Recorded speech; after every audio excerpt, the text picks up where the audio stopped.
पूरे प्रदेश में रामलीला की धूम है। जगह जगह पर रामलीलाओं का मंचन हो रहा है। इसी बीच मेरठ में दिखाई दिए हैं 9 फीट के महाबली हनुमान, जिन्हें देखने के लिए हजारों लोगों की भीड़ उमड़ पड़ी।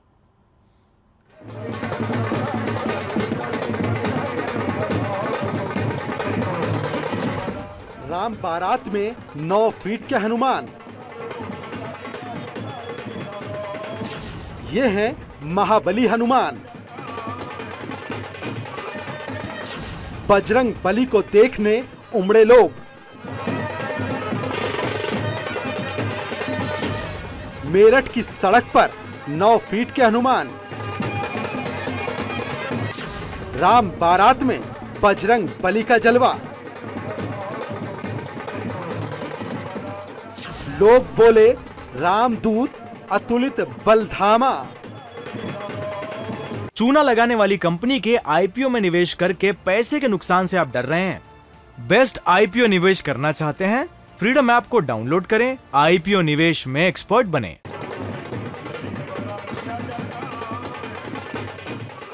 राम धुन में झूम उठे बजरंग बली।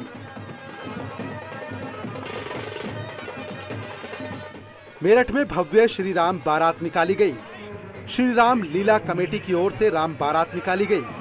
इस राम बारात में सबसे बड़ा आकर्षण का केंद्र रहे महाबली हनुमान।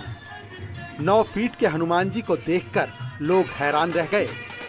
हनुमान जी के इस बाहुबली अवतार को खूब पसंद किया गया। राम धुन में हनुमान जी भी बेहद प्रसन्न नजर आए। राम बारात में भगवान राम की भव्य झांकी निकाली गई। राम लक्ष्मण को देखने के लिए मेरठ के लोग सड़कों पर उमड़ पड़े। हर तरफ लोग राम धुन में झूमते दिखाई दिए।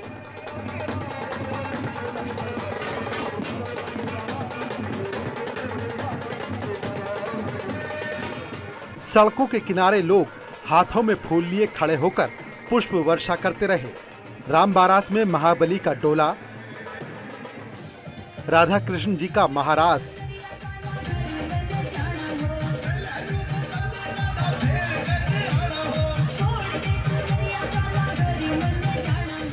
और मंगल पांडे की झांकियां भी शामिल रहीं।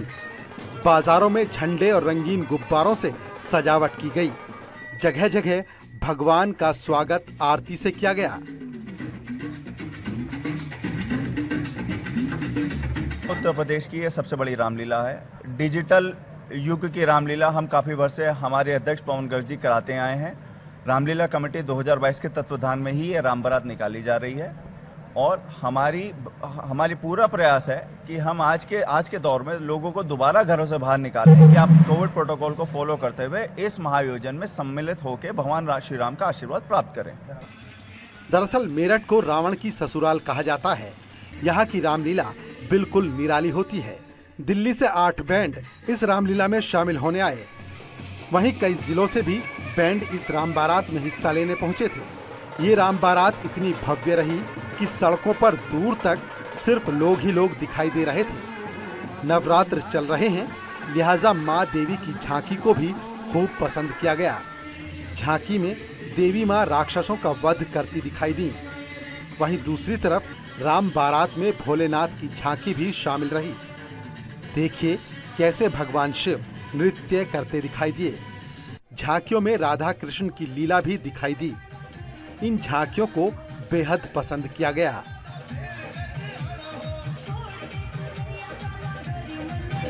जितनी भी अच्छे तरीके से प्रस्तुति उसकी हो सके, जनता में और हमारी जो आने वाली पीढ़ी है उसको ये संदेश जाए कि हमारी जो त्याग की संस्कृति है, प्यार की, स्नेह की संस्कृति है, उस संस्कृति के अनुरूप हमारे समाज का निर्माण हो।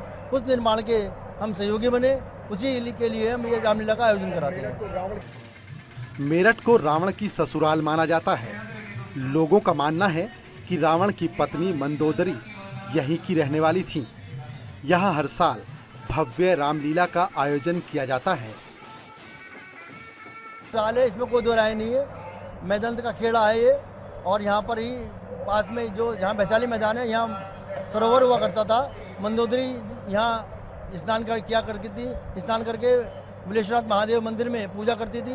वहीं पे उन्होंने वर मांगा था और उस वर के अनुरूप ही रावण के वर के रूप में उनकी प्राप्ति हुई थी उन्हें। मेरठ में बुराई पर अच्छाई की जीत का पर्व दशहरा भव्य तरीके से मनाया जाएगा।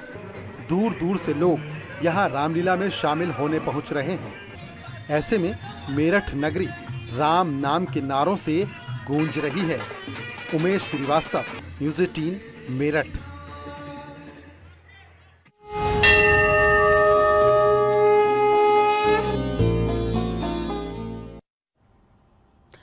काशी में इस बार देव दिवाली खास होने वाली है। देव दिवाली पर काशी में 10 लाख दियों से जगमगा उठेगी।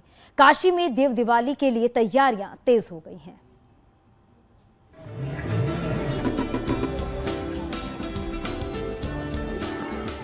काशी की देव दिवाली होगी खास। दुल्हन की तरह सजेगी काशी। जगमगाएंगे बनारस के घाट। जलाए जाएंगे 10 लाख दिए। काशी में देव दिवाली 10 लाख दियों वाली। 84 घाटों पर जलाए जाएंगे दिए। गंगा पार रेती में जलाए जाएंगे 2 लाख दिए। श्री काशी विश्वनाथ धाम द्वार से होगा लेजर शो। रिकॉर्ड तोड़ पर्यटक पहुंचेंगे काशी। धर्मनगरी वाराणसी में देव दीपावली हर साल बड़े ही हर्षोल्लास के साथ मनाई जाती है। हर साल कार्तिक पूर्णिमा के दिन यहाँ देव दिवाली मनाई जाती है। इस दिन काशी के अर्धचंद्राकार घाटों पर एक साथ लाखों दीप जलाए जाते हैं, जिसको देखने के लिए पूरी दुनिया से लोग आते हैं। कोरोना काल के बाद अब जिला प्रशासन ने इस बार देव दिवाली को बड़े ही भव्य तरीके से मनाने का फैसला किया है। देखिए, देव दीपावली कोविड पेंडेमिक के बाद से अब ये पहला आयोजन होगा जो थोड़ा खुलकर होगा। अभी तो बीच में हो भी नहीं पाया ठीक से और बड़े ही डरते डरते तमाम सारे रिस्ट्रिक्शंस के संग करते थे। तो इस बार उम्मीद है कि हम इसे एक अच्छे ढंग से करेंगे। इस बार देव दिवाली पर काशी में 10 लाख दिए जलाए जाएंगे। इनमें 8 लाख दिए घाटों पर जलाए जाएंगे तो 2 लाख दिए गंगा घाट के पास दूसरी ओर जलाए जाएंगे। काशी के घाटों को सजाने की तैयारी शुरू हो गई है। फूलों से घाटों को सजाया जाएगा। वहीं हर घाट पर रंगोली बनाई जाएंगी। काशी में लेजर शो को लेकर तैयारियां तेज कर दी गई हैं। देव दिवाली के मौके पर यहां भव्य लेजर शो का भी आयोजन किया जाएगा। भव्य तरीके से मनाने का प्रयास कर रहे हैं और लगभग 10 लाख दियों की व्यवस्था की जा रही है। तो 10 लाख दिए जलेंगे। इसके अलावा तमाम समितियां आदि भी अपने दिए मंदिर आदि भी जलाते हैं। तो अच्छी संख्या में दिए घाटों पर जलेंगे। घाटों पर बिजली की सजावट और सजी हुई नौकाएं। इसके अलावा हर वर्ष जैसे एक हम कोई अच्छा प्रोजेक्शन शो, लेज़र शो, इस तरह के इवेंट्स भी हम करेंगे, जिससे लोग इस आयोजन की को पूरी भव्यता के साथ इसको देख सकें और इसका अनुभव कर सकें।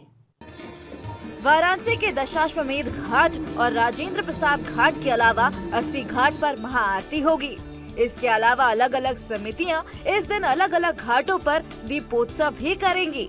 काशी विश्वनाथ मंदिर के भव्य रूप के सामने आने के बाद ये पहला मौका होगा जब देव दिवाली इतने बड़े स्तर पर मनाई जा रही है। लिहाजा जिला प्रशासन कोई कसर नहीं छोड़ना चाहती। काशी के देव दिवाली को देखने के लिए विदेशों से भी पर्यटक आते हैं। इस दिन गंगा घाटों पर भव्य आरती भी की जाएगी। कार्तिक पूर्णिमा को त्रिपुरारी पूर्णिमा भी कहा जाता है। धार्मिक मान्यताओं के अनुसार इस दिन देवलोक से सभी देवी देवता पवित्र नगरी वाराणसी यानी महाकाल की नगरी काशी में आते हैं। लिहाजा देव दिवाली का बड़ा धार्मिक महत्व भी है। विश्वनाथ धाम बनने के बाद ये पहली देव दीपावली बनारस मनाने जा रहा है और यही कारण है कि इस उत्सव को और भी खास बनाने की तैयारी जोरों शोरों से चल रही है।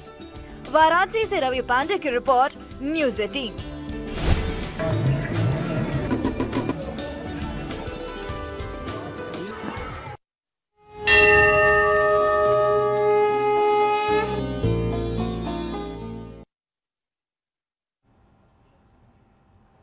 अयोध्या में रामलीला को लेकर काफी उत्साह देखने को मिल रहा है। यहां पर रामलीला में बीजेपी सांसद मनोज तिवारी परशुराम के किरदार में नजर आए, जिसे खूब पसंद भी किया गया।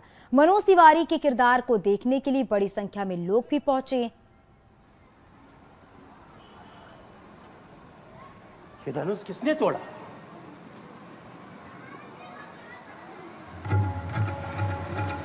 मुनिवर, मेरी पुत्री सीता आपको प्रणाम करती है। जनक नंदिनी सीता,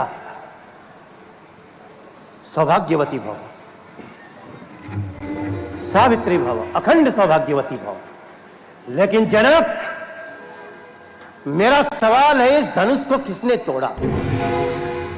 यह शोर कैसा है?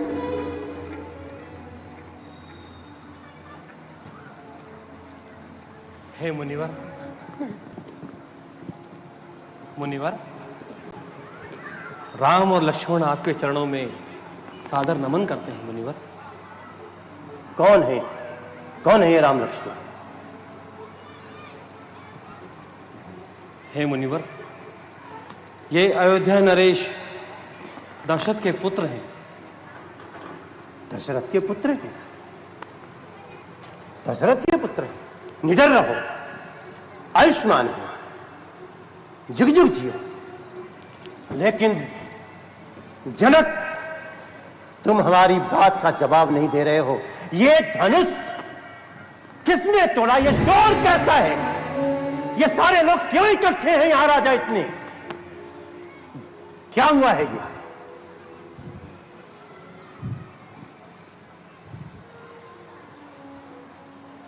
जनक, जवाब दो, ये क्या हुआ है?